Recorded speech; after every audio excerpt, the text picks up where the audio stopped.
Reading of The Scar book. The Scar by Charlotte Mundelic.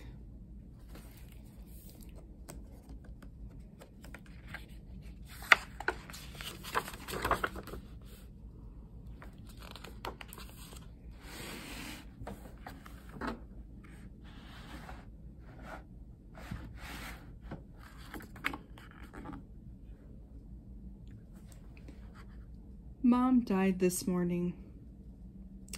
It wasn't really this morning. Dad said she died during the night, but I was sleeping during the night. For me, she died this morning.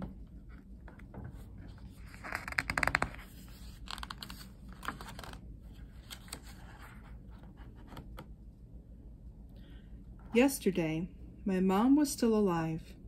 She lay in her bed and smiled a little, and she told me that she would love me all her life, but that she was too tired, that her body couldn't carry her anymore, and that she was going away forever. I told her that she could come back after she was rested, that I would wait for her. She said that she wished she could, but that it wasn't possible. Her smile got smaller, and her eyes were a bit wet. That made me mad, and I shouted that if it was going to be like that, I wouldn't be her son anymore, that she shouldn't have had a kid if she was going to leave before he was grown up. She laughed a bit, but I cried, because I knew that she was really going to die.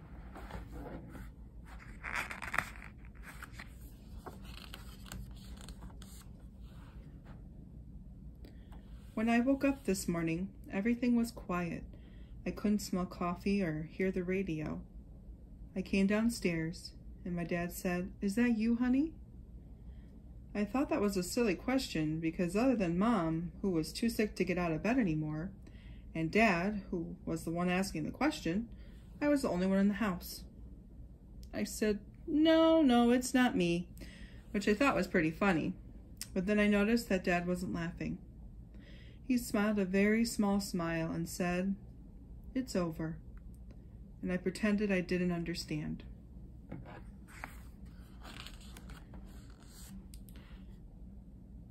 Dad said, "She's gone forever."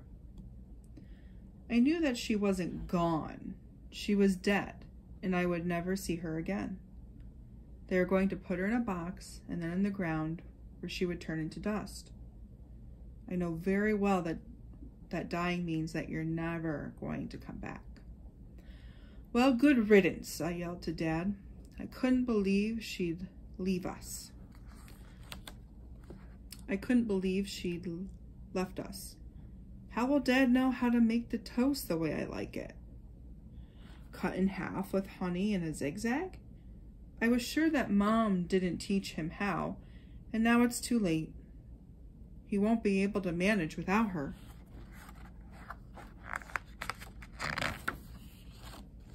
Luckily, I'm still here, and I can explain everything to Dad.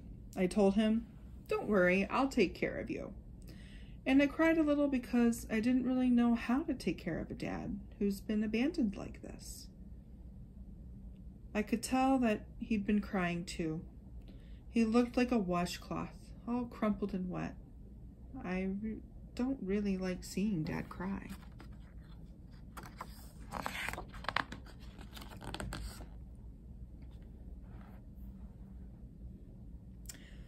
Mom has been dead for several nights.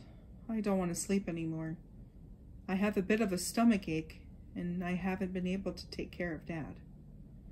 I'm trying not to forget what Mom smells like, but it's fading, so I close all the windows so that it won't get out. Dad yells at me because it's summer, because it's too hot, and because it's summer, because it's too hot, and because he doesn't know how to talk to me anymore. I think it hurts him to look at me because I have my mom's eyes. I can't explain that I closed the windows so that I could keep breathing Mom in, because as soon as I say Mom, he cries.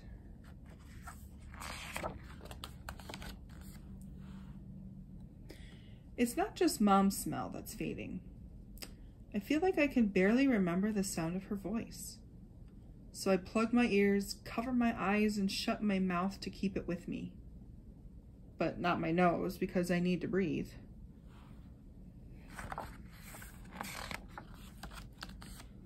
All my life, whenever I hurt myself, Mom would tell me, "It's just a scratch, my little man. You're too strong for anything to hurt you."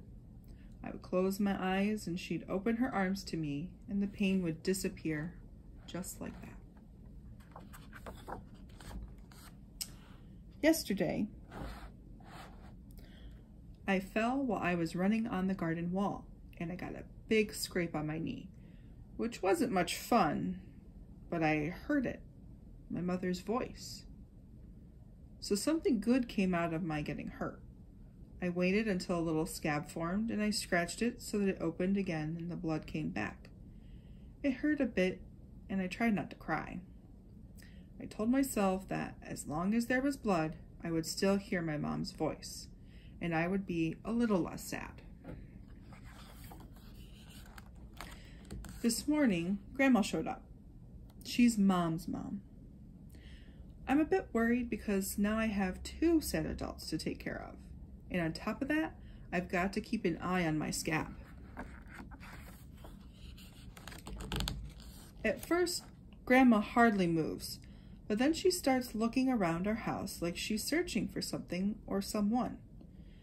She can't sit still, and the last straw is when she opens the windows wide.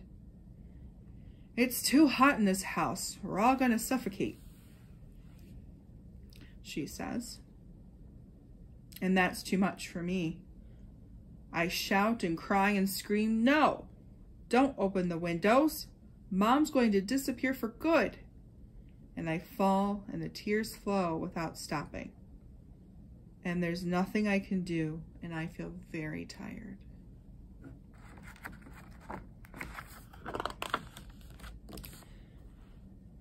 I'm scared that Grandma will think I'm crazy, but no. She comes close to me and puts her hand, then my hand, on my heart. "She's there," she says, "in your heart, and she's not going anywhere."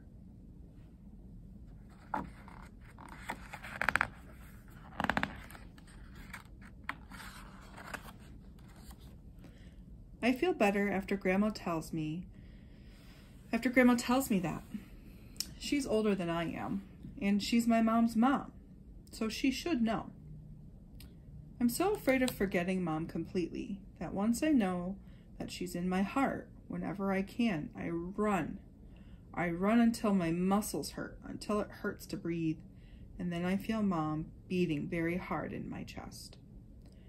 Grandma showed Dad how to make the honey zigzag, but he isn't very good at it. I don't say anything since I have to encourage him if I want him to make progress.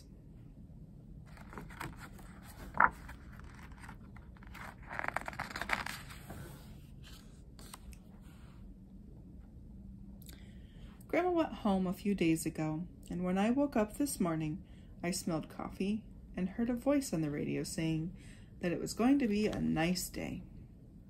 "It's me," I shout from the top of the stairs, which is dumb since Dad knows that we're the only 2 here, but it makes him smile. He opens his arms to me. I throw myself in them, and my heart beats so hard I could almost hear Mom whispering, "Go on, my little man, go on."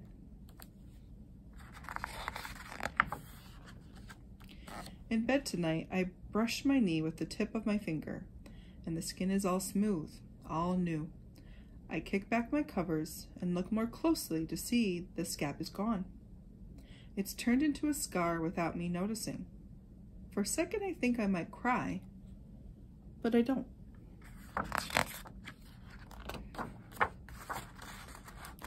I lie back on my chest. My heart beats quietly, peacefully, and it lulls me to sleep.